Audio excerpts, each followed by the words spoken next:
is from Hong Kong, Okay. and we were just talking about this, and I'm like, oh well, it's pretty interesting seeing this whole entire Black Lives Matter movement, the protests. You must relate to it with all the protests going on in Hong Kong Mhm. and people fighting for their democracy. Yeah. And he gives me the blankest look on his face, and he goes, no, not really.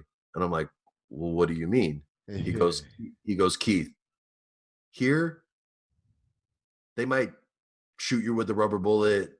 They might write you a ticket. They might arrest you. He's like, in Hong Kong, you go out and protest, they grab you, they go putting you in the back of a room, they shoot you in the head, or they throw you in a labor camp for the rest of your life, and you're as good as dead. He goes, it's not the same, bro. He goes, I hear what you're saying, and it just kind of made me go full circle and kind of just think about it like, Yeah. it's just like right now with my friend in Iran. They can't leave. Most amazing people on earth. My friends in Palestine, they're prisoners there. They can't even leave.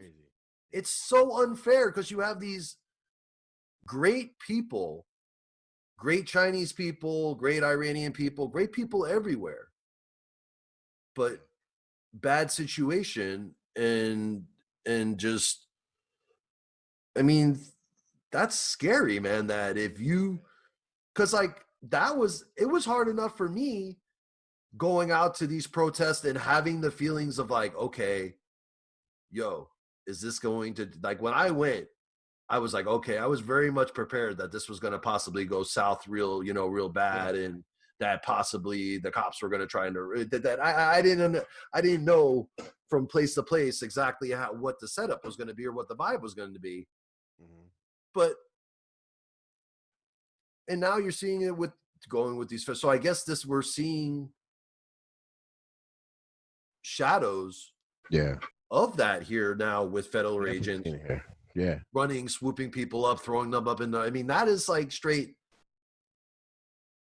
as a Jew, like, yo, that is some straight Gestapo SSS stuff. Like, that is not cool. You shouldn't. That even in the worst civil rights stuff, the cops were still identified, and they could identify who the cop was that was doing it. Now, whether there be consequences is a different thing, but at least you could identify